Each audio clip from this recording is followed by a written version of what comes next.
Assalamualaikum warahmatullahi wabarakatuh. Kami dari kelompok 3 mata kuliah perencanaan pendidikan yang terdiri dari saya, Mbak Junior Afifah, dan juga Mbak Indah Nabila, Mbak Nade Alakia, Mbak Eka Susilawati, Dian Syaputra, Dinda Aulia, dan Fitri Ayu Oktaviani yang akan menjelaskan tentang analisis SWOT di MI Sulamul Ma'ad.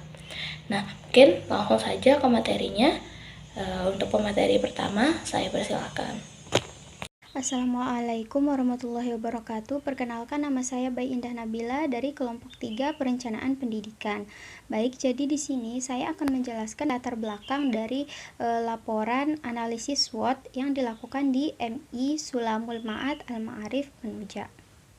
Jadi, analisis SWOT merupakan salah satu metode untuk menggambarkan kondisi dan mengevaluasi suatu masalah, proyek, atau konsep bisnis yang didasarkan faktor internal, yaitu strength atau kekuatan, dan weakness, yaitu kelemahan, dan faktor eksternal, yaitu opportunities atau peluang, dan threat atau ancaman. Dalam bidang pendidikan, analisis SWOT adalah teknik yang digunakan untuk mengidentifikasi kekuatan, kelemahan, peluang, dan ancaman untuk mengembangkan rencana strategis dalam penyelenggaraan pendidikan. Analisis SWOT dilakukan dengan tujuan untuk mencapai derajat kesiapan total setiap kegiatan sekolah yang diperlukan untuk mencapai tujuan yang telah ditetapkan. Penggunaan analisis SWOT ini diharapkan dapat melihat seberapa besar pengaruhnya terhadap peningkatan mutu pendidikan di sekolah yang akan diteliti. Ada beberapa tahapan yang mesti ditempuh dalam melakukan analisis SWOT. Di antaranya, pertama adalah identifikasi kelemahan internal dan eksternal yang paling penting untuk diatasi secara umum pada komponen pendidikan. Kemudian yang kedua adalah mengidentifikasi kekuatan dan peluang yang diperkirakan cocok untuk mengatasi kelemahan dan ancaman. Kemudian yang ketiga adalah melakukan analisis SWOT lanjutan setelah diketahui kekuatan, kelemahan, peluang, dan ancaman dalam konteks sistem manajemen pendidikan. Kemudian yang keempat adalah merumuskan strategi yang direkomendasikan untuk perbaikan dan pengembangan lebih lanjut. Kemudian yang kelima adalah menentukan prioritas penanganan kelemahan dan ancaman itu, lalu menyusun rencana untuk pelaksanaan program penanganannya. Analisis SWOT merupakan instrumen yang ampuh dalam upaya pengembangan mutu lembaga pendidikan, karena dalam menggunakan analisis SWOT, suatu lembaga pendidikan dapat mengkaji faktor-faktor yang dapat mempengaruhi kinerja lembaga pendidikan tersebut. Dalam pelaksanaan program dan tujuan yang disepakati oleh lembaga pendidikan, tentu tidak bisa terlepas dari problematik maupun persoalan lain yang harus diselesaikan. Seperti di MI Sulamul Ma'ad Al-Ma'arif Penuja ini yang mengalami tantangan atau masalah, yaitu maraknya penggunaan HP di rumah yang berpengaruh pada minat belajar siswa. Kurangnya fasilitas yang memadai di sekolah tersebut, persaingan dengan sekolah negeri di sekitar MI yang kadang membuat murid yang mendaftar tidak banyak, dan perubahan kurikulum yang terus terjadi di saat sekolah mulai menguasai kurikulum sebelumnya. Berikutnya, metode penyelesaian. Tentu pihak sekolah telah berupaya untuk mengatasi permasalahan yang telah disampaikan sebelumnya. Beberapa upaya yang dilakukan oleh MI Sulamul Ma'ad untuk mengatasi persoalan-persoalan yang ada di antaranya. Yang pertama, untuk mengatasi penggunaan gadget berlebih pada siswa, pihak sekolah senantiasa memberikan pemahaman bagaimana penggunaan gadget yang seharusnya. Selain itu, setiap hari siswa diminta untuk menghafal ayat-ayat pendek serta perkalian ketika di rumah. Nah, hal ini setidaknya akan dapat membantu mengurangi penggunaan gadget. Kemudian yang kedua, untuk mengatasi fasilitas yang kurang memadai, MI Sulamul Ma'ad melakukan upaya untuk melengkapi fasilitas-fasilitas yang ada dengan mengefisiensikan penggunaan dana BOS serta sumbangan dari wali murid maupun masyarakat. Kemudian yang ketiga, untuk mengatasi persaingan dengan sekolah negeri sekitar, MI Sulamul Ma'ad senantiasa melakukan upaya peningkatan kualitas pembelajaran serta meningkatkan kedisiplinan dan peningkatan mutu kinerja program-program unggulan. Kemudian yang terakhir, untuk mengatasi perubahan kurikulum yang senantiasa terjadi, MI Sulamul Ma'ad tentu melakukan upaya penyesuaian secara bertahap dan konsisten dengan peningkatan yang diperoleh. Ini saya akan melanjutkan pembahasan tentang hasil dan pembahasan. Yang pertama itu ada profil sekolah, di mana sekolah ini bernama Madrasah Ibtidaiyah Sulamul Ma'at Al-Ma'arif Penuja dengan NPSN 6072117. Nah, MI ini sendiri berada di Jalan Pelita nomor 2, Dusun Karangpunti, Desa Penuja, Kecamatan Praia Barat. Nah, MI ini sendiri berada di Kabupaten Lombok Tengah, Provinsi Nusa Tenggara Barat, dan status dari sekolah ini sendiri masih berstatus swasta dengan bentuk pendidikan Madrasah Ibtidaiyah, dan nama kepala sekolah yang menjabat saat ini itu ada Lalu Ahyar AMDSH. Nah, untuk visi, misi, dan tujuan sekolah, yang pertama kita akan membahas tentang visi dari sekolah. Visi dari sekolah ini sendiri adalah terwujudnya lembaga pendidikan yang berkualitas yang dilandasi akhlak mulia. Dengan indikatornya meliputi yaitu meningkatkan kegiatan imtak, mampu bersaing dalam lomba-lomba bidang studi, lalu mampu dan unggul di dalam melaksanakan aktivitas keagamaan, mampu menumbuhkan kreativitas siswa yang berkesinambungan. Nah, selanjutnya terkait dengan misi dari MI Sulamul Ma'at. Yang pertama itu adalah menumbuhkan kerjasama yang baik melalui semangat penghayatan dan pengamalan terhadap ajaran agama. Selanjutnya, mengingatkan kedisiplinan proses pembelajaran dengan potensi yang ada. Lalu ada melengkapi sarana dan prasarana sesuai dengan kemampuan yang dimiliki, dan mengingatkan etika pergaulan sesama warga sekolah. Selanjutnya, menerapkan manajemen partisipatif dan dukungan aktif dari masyarakat. Dan yang terakhir, menciptakan lingkungan sekolah yang dinamis, bersih, dan indah agar siswa terbiasa menggunakan dan menerapkannya di dalam kehidupan sehari-hari. Nah, selanjutnya ada tujuan dari MI Sulamul Ma'at.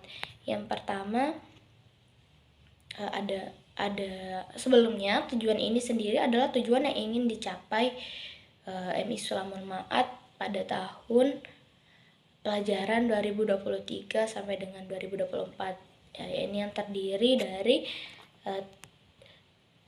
terciptanya fasilitas yang memadai, lalu terwujudnya kerjasama di dalam proses pembelajaran, dan pada tahun 2024 ingin mendapat hasil ujian akhir yang mencapai 7,50. Selanjutnya, meningkatkan pelayanan terhadap siswa dari keluarga yang kurang mampu, lalu meningkatkan potensi olahraga di tingkat kecamatan dan kabupaten, dan yang terakhir itu terjalinnya hubungan dan kerjasama yang baik antar sekolah dengan masyarakat sekitar. Nah, itu tadi yang dapat saya sampaikan terkait hasil dan pembahasan pada bagian profil sekolah, visi, misi, dan tujuan dari sekolah. Mungkin itu saja dari saya kembalikan dan saya berikan kesempatan kepada teman-teman sekalian untuk melanjutkan. Baiklah, di sini saya akan menjelaskan mengenai sasaran yang harus dicapai dan rencana program sekolah Madrasah Ibtidaiyah Sulamul Ma'at Al-Ma'arif Penuja, Kecamatan Praia Barat, Kabupaten Lombok Tengah. Adapun sasaran yang harus dicapai oleh sekolah Madrasah Ibtidaiyah Sulamul Ma'at Al-Ma'arif Penuja.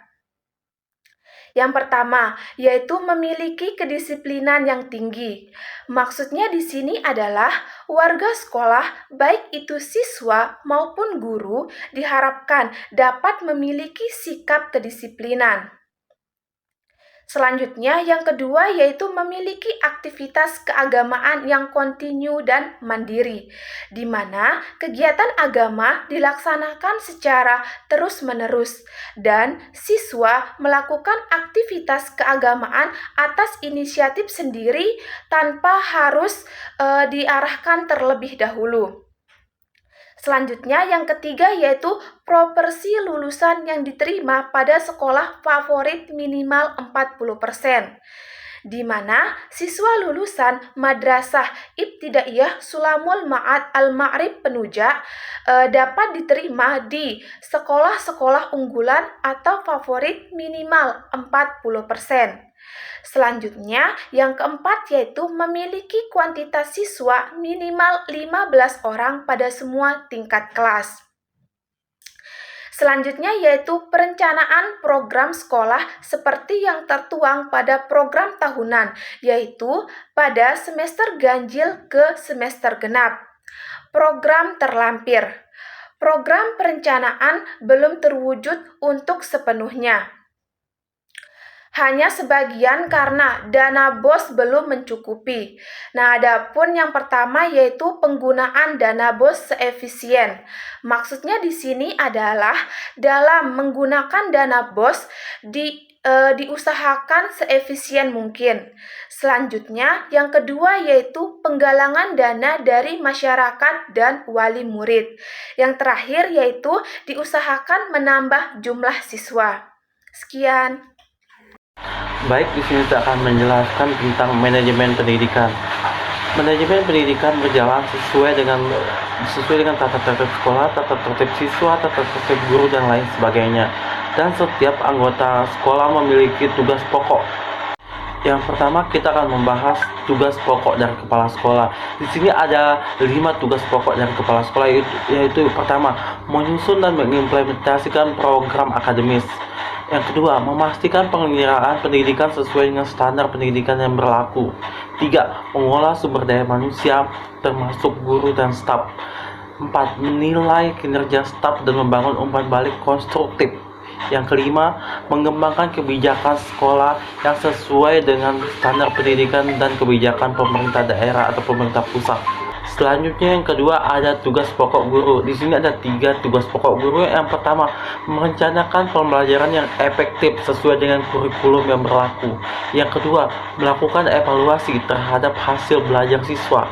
Yang ketiga, menciptakan lingkungan kelas yang kondusif dalam pembelajaran. Selanjutnya yang ketiga ada tugas pokok TU atau tata usaha. Di sini ada 4 tugas pokok tata usaha. Yang pertama, mengolah administrasi dan manajemen keuangan sekolah.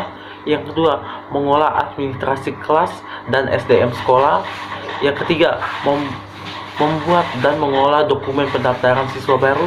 Yang keempat, menyimpan dan merawat arsip sekolah. Jika ketiga stakeholder tadi menjalankan tugas pokok mereka masing-masing, maka manajemen pendidikan akan berjalan dengan baik, efektif, dan tepat sasaran. Baik, di sini saya akan memaparkan hasil analisis SWOT yang telah kami lakukan di MI Sulamul Ma'ad Penuja. Analisis SWOT yang pertama yaitu kekuatan. Pihak sekolah memiliki komitmen yang tinggi dan konsisten dalam penyelenggaraan pendidikan. Yang kedua, komunikasi serta hubungan yang sangat baik antar guru dengan siswa, sesama tenaga pengajar maupun antar pihak sekolah dengan masyarakat dan orang tua siswa. Yang ketiga yaitu menciptakan lingkungan kerja yang kondusif, baik fisik maupun non-fisik. Yang keempat, memiliki tenaga pengajar yang cukup. Yang kelima, memiliki beberapa keunggulan diantaranya seperti unggul di bidang tilawatil Quran. Siswa-siswi MI Sulamul Ma'ad sering mewakili kecamatan untuk lomba tilawatil Quran pada tingkat kabupaten. Selanjutnya, unggul di bidang olahraga. MI Sulamul Ma'ad pernah menjuarai bidang olahraga tingkat MI Kabupaten Lombok Tengah. Selanjutnya yaitu unggul di bidang studi, terutama di bidang pendidikan agama Islam. Kekuatan selanjutnya yaitu senantiasa memberikan dukungan kepada siswa untuk mengembangkan potensi yang dimiliki dengan mengirim siswa yang berprestasi pada lomba-lomba baik di bidang studi pelajaran, olahraga, dan lain-lain. Analisis SWOT yang kedua yaitu kelemahan. Di MI Sulamul Ma'ad memiliki 3 kelemahan. Yang pertama yaitu kurangnya fasilitas yang memadai untuk menunjang proses pembelajaran di sekolah. Yang kedua yaitu program kurikulum yang belum didukung oleh bahan ajar yang memadai. Dan yang ketiga yaitu jumlah guru yang berkualitas semakin berkurang. Sekian dari saya kembali. Baik, saya di sini akan melanjutkan penjelasan dari teman-teman saya. Yang selanjutnya yaitu opportunities atau peluang. Di sini banyak sekali ya peluang yang bisa diajukan oleh pemerintah, yang diajukan oleh sekolah MI ini. Yang pertama yaitu adanya komitmen dari pemerintah yang meningkatkan kualitas dari tenaga kependidikannya. Terus yang kedua yaitu terjadinya kerjasama baik antara sekolah maupun pemerintah daerahnya. Terus yang ketiga yaitu orang tua yang menyekolahkan anaknya agar anaknya itu bisa memiliki agama yang baik gitu. Terus yang keempat yaitu perkembangan ilmu, pengetahuan dan teknologi yang semakin pesat. Terus selanjutnya itu threats atau ancaman, di mana ancaman dalam mewujudkan peluang tersebut banyak ya. Yang pertama yaitu pesaing dengan sekolah negeri di sekitar MI yang kadang membuat murid yang mendaftar tidak terlalu banyak. Terus yang kedua yaitu sering terjadinya perubahan kurikulum sehingga MI itu baru saja sudah menguasai kurikulum sebelumnya, tetapi pemerintah sudah mengganti kurikulum ke kurikulum yang baru gitu. Terus yang ketiga yaitu maraknya penggunaan HP di rumah yang berpengaruh kepada minat dan bakat siswanya. Terus yang keempat yaitu tuntutan zaman yang mengharuskan semua pihak memiliki teknologi. Dan yang terakhir yaitu tuntutan keahlian kepala sekolah semakin tinggi. Mungkin itu saja yang bisa saya sampaikan. Terima kasih, kurang lebihnya mohon maaf. Sekian dari saya. Wassalamualaikum warahmatullahi wabarakatuh. Mungkin itu saja dari kelompok kami, kurang lebihnya mohon dimaafkan. Sekian, wassalamualaikum warahmatullahi wabarakatuh.